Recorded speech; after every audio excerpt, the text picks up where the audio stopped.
Assalamu alaikum, bienvenue à tous. Prenons la Bible, première page du Nouveau Testament. Matthieu chapitre 1 verset 1. Généalogie de Jésus, fils de David, fils d'Abraham. Verset d'après, Abraham engendra Isaac, Isaac engendra Jacob. Quoi? Le grand-père de Jésus c'est Abraham. Le fils d'Abraham c'est David. Donc David là, c'est le frère d'Isaac. Mais la Bible là, c'est que des anachronismes là en plus dès la première page. Une personne qui lit la Bible de cette manière est très diminuée mentalement. Et pourtant, c'est ainsi que beaucoup de chrétiens et de pseudo-apostats lisent le Coran en mettant leur cerveau en mode off. Now, there is a big problem in this last verse. Many Christians will immediately see what is wrong here.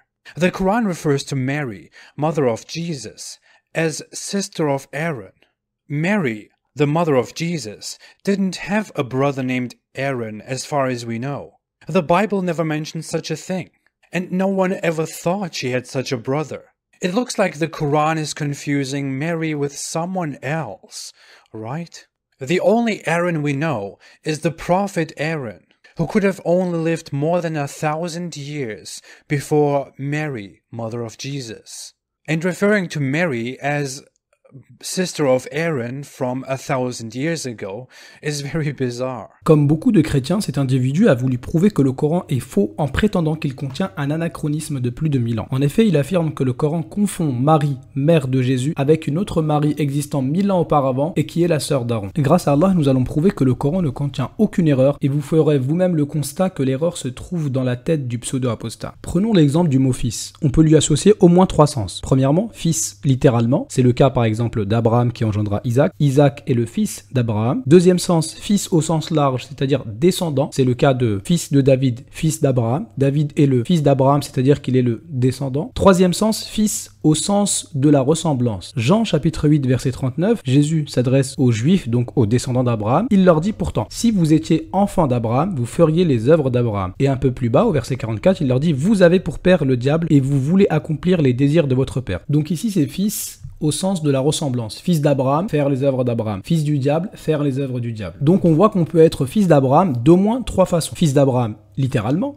Fils d'Abraham, descendant d'Abraham. Fils d'Abraham, ressembler à Abraham. Et bien de même, frère ou sœur peut avoir au moins 3 sens, coraniquement et bibliquement. Premièrement, frère ou sœur littéralement, c'est-à-dire qu'ils ont au moins un parent commun. Deuxième sens, frère ou sœur au sens large, c'est-à-dire qu'ils ont un ancêtre commun. Troisièmement, frère ou sœur au niveau de la ressemblance, c'est-à-dire que leurs œuvres sont communes. On va prouver que selon le Coran, Marie, mère de Jésus, n'est pas littéralement la sœur d'Aaron. Le Coran déclare que plusieurs prophètes sont venus après Moïse. Sourate 2, verset 87. Certes, nous avons donné le livre à Moïse, nous avons envoyé après lui des prophètes successifs. Le Coran place l'histoire de David et de Goliath du temps du prophète Samuel après Moïse. De plus, le Coran déclare que Jésus est venu après les prophètes israélites. Sourate 5, verset 44, nous avons fait descendre la Torah dans laquelle il y a guide et lumière. C'est sur sa base que les prophètes qui se sont soumis à Allah ainsi que les rabbins et les docteurs jugent les affaires des Juifs. Et au verset 46, et nous avons envoyé après eux Jésus, fils de Marie. De même dans la sourate 57, verset 27, ensuite sur leurs traces, nous avons fait suivre nos autres messagers et nous les avons fait suivre de Jésus, fils de Marie. Ainsi quiconque place Marie, mère de Jésus, et Aaron, frère de Moïse, à la même époque, est soit une personne qui n'a jamais lu le Coran dans son intégralité, soit un menteur. En réalité, la réponse à cette ambiguïté se trouve dans le verset lui-même. Lisons le verset, sourate 19, verset 27 à 28. Ils dirent, ô Marie, tu as fait une chose monstrueuse, sœur d'Aaron, ton père n'était pas un homme de mal et ta mère n'était pas une prostituée. Imaginez le peuple de Marie qui veut la blâmer croyant qu'elle a commis la fornication. Si c'était la sœur d'Aaron et donc la sœur de Moïse,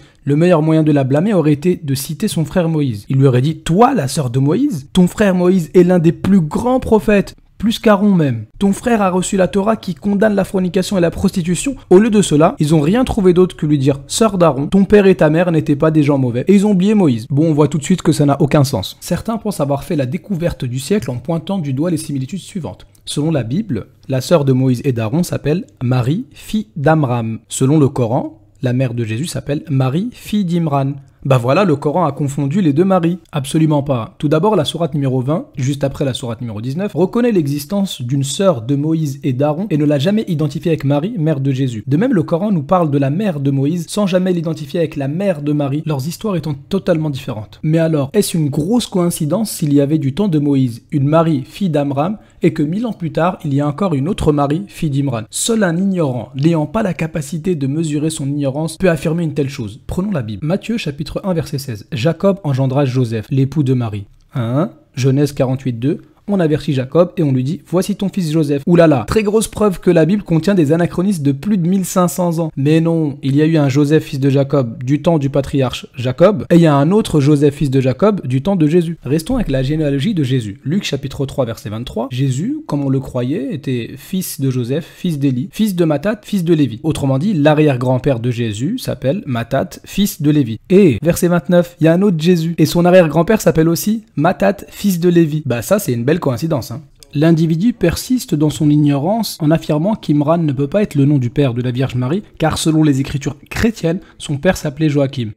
En fait, ce que l'individu ne dit pas, c'est que cette information se trouve dans les écritures chrétiennes apocryphes. Et dans les apocryphes, on a beaucoup de choses pas très catholiques. Cet individu essaye de faire coller au Coran les problèmes de généalogie qu'on trouve dans la Bible. Exemple, Matthieu chapitre 1 verset 16, Jacob engendra Joseph, l'époux de Marie. Et pourtant, Luc 3,23, Joseph est le fils d'Élie. Donc finalement, Joseph est le fils de Jacob ou le fils d'Élie. Il vous faudra beaucoup de temps pour comprendre l'explication des chrétiens, surtout si vous connaissez pas la loi du Lévirat. Maintenant qu'on a vu que le Coran ne contient aucune erreur et qu'il n'a pas confondu Marie, mère de Jésus, avec Marie, sœur de Moïse et d'Aaron, pourquoi Marie, mère de Jésus, a-t-elle été appelée sœur d'Aaron par son peuple? Eh bien, comme on l'a vu au début, il reste encore deux sens possibles au mot frère ou sœur, et les deux conviennent parfaitement. Le Coran peut utiliser le mot frère au sens large, c'est-à-dire comme ayant un ancêtre commun. Noé et son peuple sont frères, Houd et son peuple sont frères, Lot et son peuple sont frères. On retrouve également ce sens dans la Bible. Les enfants d'Israël sont frères entre eux, car ils ont pour ancêtre commun Jacob. Les enfants d'Israël sont les frères des enfants d'Ésaü, car ils ont pour ancêtre commun Isaac. Ce type de fraternité peut même exister en décalé.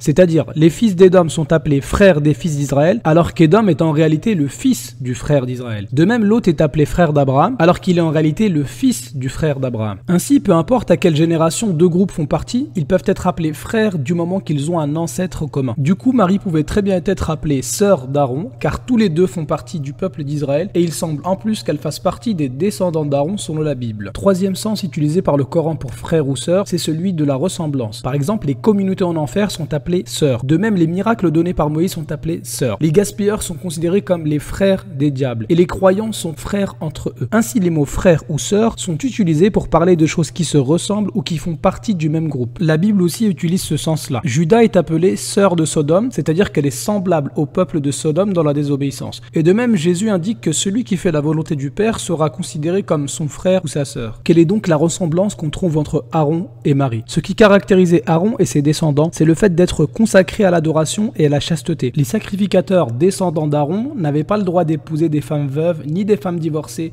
ni des femmes prostituées, mais seulement une femme vierge. Et toute fille d'un sacrificateur qui se prostituait devait être brûlée au feu. Et de la même manière, le Coran fait les éloges de Marie, mère de Jésus, plus qu'aucun livre sur terre, y compris la Bible. Le Coran comporte toute une sourate qui porte le nom de Marie. Marie a été consacrée à l'adoration dès le ventre de sa mère. Marie restait dans le temple et avait été prise en charge par le prophète Zacharie.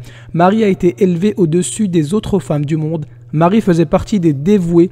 Marie faisait partie des véridiques. Marie a parfaitement préservé sa chasteté sans jamais s'approcher de la prostitution. Ainsi comme Aaron, Marie était pleinement consacrée à l'adoration et à la chasteté. C'est la raison pour laquelle son peuple a voulu la blâmer de la manière suivante. Toi qui prétends être aussi pieuse et aussi chaste qu'Aaron, comment as-tu pu faire une chose pareille? Ainsi, plutôt que de confondre Marie, le Coran a fait les éloges de Marie en comparant ses actes à ceux du prophète Aaron. Pour terminer, remarquons que le pseudo-apostat a voulu s'appuyer sur le tafsir d'Ibn Kathir, mais cela va se retourner contre lui-même. But if all of this is not enough, it gets even more interesting if we take Ibn Kathir's exegesis of the Quran, one of the most widely circulated and respected interpretations of the Quran.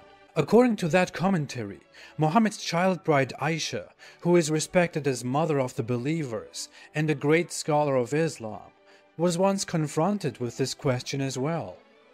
And first she reacted with anger.